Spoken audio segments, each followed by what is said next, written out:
but you don't look sick.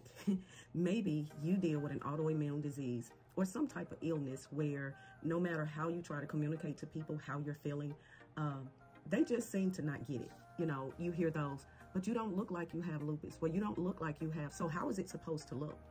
That's a very interesting question, because when I got diagnosed with lupus many, many years ago, I was trying to look around and see if I saw other people that looked like what I was experiencing. And unfortunately, when it came to the lupus rash, I was not happy with what I was seeing.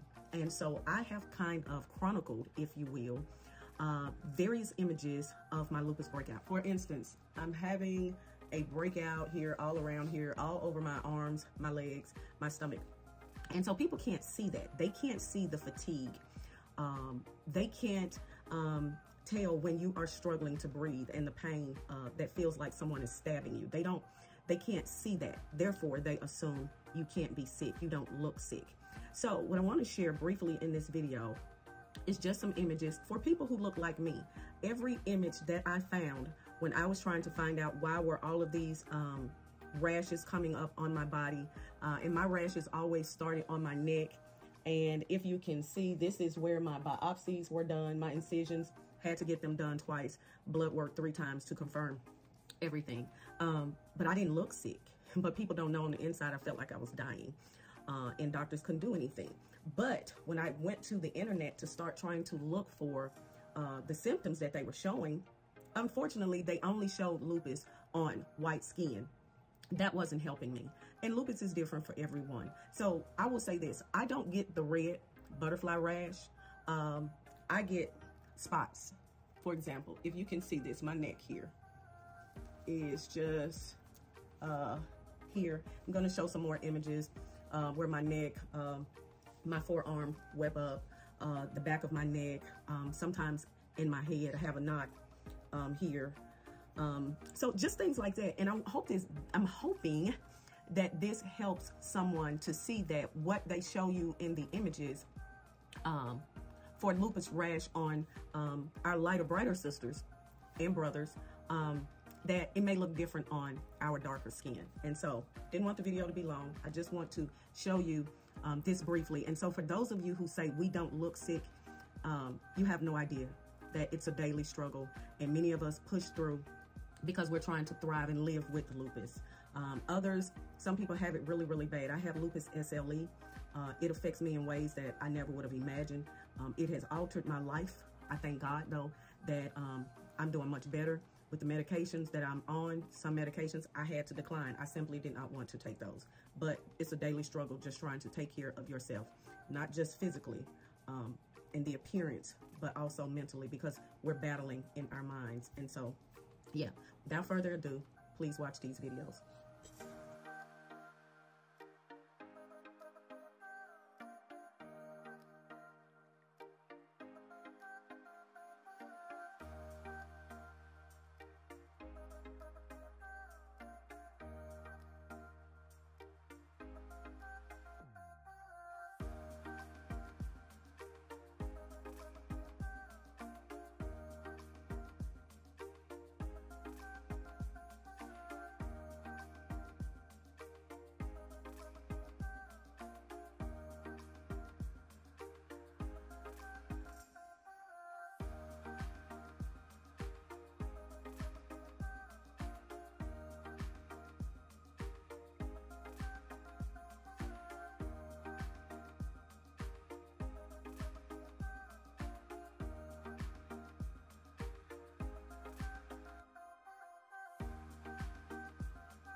seeing this video, this doesn't necessarily mean you may have lupus, but if you notice any of these signs on your body, they are something that you need to communicate to your doctor. In my case, it was this sign on my neck.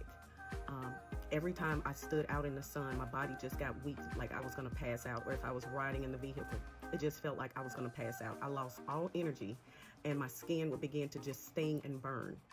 And so with all of the years of going to the rheumatologist for everything else, I finally went to a dermatologist, and it was this area on my neck that she tested.